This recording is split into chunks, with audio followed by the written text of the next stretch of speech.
Hello friends, वापस से स्वागत है एक नई कहानी के साथ। और आज की कहानी बहुत ही इंटरेस्टिंग होने वाली है, तो पूरा कहानी ज़रूर देखें। और यह कहानी अगर आपको पसंद आए तो एक लाइक और चैनल को सब्सक्राइब जरूर करें। सोना आंटी का फ़ोन आया था, कह रही थी अगर फुर्सत में है तो घर आ जा, आज जी बहुत घबरा रहा है। मैंने भी तुरंत ही कहा बस आधे घंटे में पहुंचती हूँ। फटाफट काम खत्म किया और ऑटो लिया। उस आधे घंटे के सफर में मन बचपन के गलियारों में घूम आया, जब सोना आंटी, विपिन अंकल और उनकी दोनों बेटियां शालिनी और सुधा हमारे पड़ोस के घर में रहते थे। ऐसा लगता था कि हम एक ही परिवार हैं। कभी भी कोई भी एक दूसरे के घर आता जाता था। माँ और आंटी बहनों की तरह रहते थे और मैं, दीदी, मोनू, शालिनी और सुधा भाई बहनों की तरह। जैसे हमारे सुख दुख साझा थे। खून का रिश्ता ना होते हुए भी अंकल और आंटी बिल्कुल मेड फॉर ईच अदर लगते थे। माँ पापा के बीच तो फिर भी मीठी नोकझोंक चलती रहती थी, लेकिन हमने कभी आंटी और अंकल को लड़ते देखा क्या? ऊंची आवाज में बात करते भी नहीं सुना। साथ साथ बड़े हुए, हम सब बच्चों की शादी हो गई और अंकल और पापा रिटायर हो गए। पापा तो उसी शहर में सेटल हो गए, लेकिन अंकल मेरे शहर आ गए क्योंकि उनके ज़्यादातर रिश्तेदार यहीं रहते थे।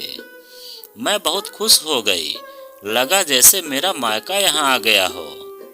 शालिनी ऑस्ट्रेलिया में सेटल थी, लेकिन सुधा की शादीशुदा जिंदगी कुछ ठीक नहीं चल रही थी।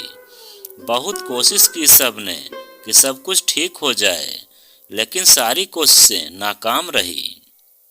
आखिर सुधा का तलाक हो गया। इस सदमे से उबरे भी नहीं थे कि एक और बड़ा वज्रपात हुआ। आंटी को कैंसर डायग्नोज्ड हुआ, जो भी सेकंड स्टेज में था। अंकल ने अपना सब कुछ लगा दिया आंटी के इलाज में। गांव की जमीन बेच दी, सारी सेविंग्स लगा दी, महंगे से महंगा इलाज करवाया, लेकिन कोई फायदा नहीं हो रहा था। आंटी दिन ब दिन कमजोर हो रही थी और अंकल टूट रहे थे। शालिनी भी आकर देख जाती थी और सुधा ने घर और ऑफिस दोनों संभाला हुआ था। इस मुश्किल की घड़ी में रिश्तेदार भी मदद को नहीं आते थे। ऐसे में अंकल के स्वर्गीय मित्र विनोद अंकल की पत्नी प्रेमा आंटी ने बहुत साथ दिया। वे अक्सर ही आकर सोना आंटी के पास बैठ जाती, कभी खाना बना देती तो कभी अंकल को हौसला रखने को कहती। फिर अचानक ही सोना आंटी ने जिद पकड़ ली कि सुधा की दूसरी शादी करवा दो, जबकि सुधा इस बात के लिए तैयार नहीं थी। फिर भी माँ की बात का मान रखते हुए मान गई और संयोग से अच्छा रिश्ता भी मिल गया। सुधा शादी करके यूएस चली गई। ऑटो के ब्रेक के साथ मैं अतीत से वर्तमान में आई। सोना आंटी को देखकर आंखें भर आई। कहाँ आंटी का वो तेजमय चेहरा और माथे पर बड़ी सी लाल कुमकुम की बिंदी, और कहाँ ये जीर्ण शरीर। मुझे देखते ही चेहरे पर एक चमक सी आ गई। अंकल को दवा लेने के बहाने बाजार भेज दिया और मेरा हाथ पकड़कर कहने लगी, मेरे जाने के बाद शालिनी और सुधा का मायके के सुख से वंचित हो जाएंगे। अब तू ही उनका मायका है। यूं तो शालिनी बड़ी है, पर अब भी बहुत बचपना है उसमें। सुधा समझदार है, लेकिन पता नहीं वो दोनों ही परिस्थितियों को किस तरह से संभालेगी। तू समझाना उन्हें और संभालना भी। जाने क्यों मुझे लग रहा था आंटी कुछ और कह रही थी और बोलना कुछ और चाह रही थी। मैंने भी उनसे वादा किया कि मैं शालिनी और सुधा का साथ कभी नहीं छोड़ूंगी। उसके ठीक 10 दिन बाद आंटी हम सब छोड़कर हमेशा के लिए चली गई। शालिनी और सुधा दोनों ही आए और कुछ दिन रुककर लौट गए।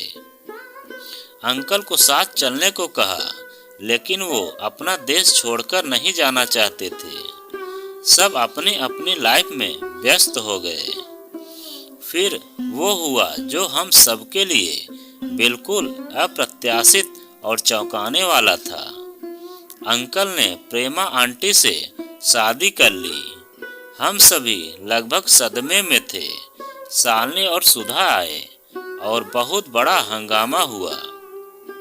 अंकल ने अपनी तरफ से समझाने की बहुत कोशिश की, लेकिन वे दोनों समझने को तैयार नहीं थी। मैंने भी कोशिश की समझाने की, लेकिन वे दोनों सुनने को तैयार ही नहीं थी।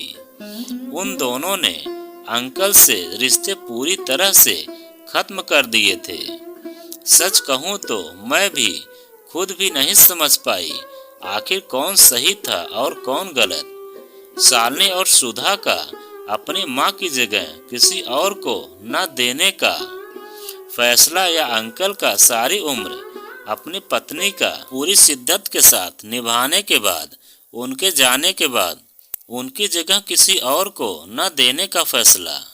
क्या सोना आंटी जानती थी कि अंकल उनके जाने के बाद प्रेमा आंटी से शादी कर लेंगे, या फिर ये उनकी आखिरी इच्छा थी?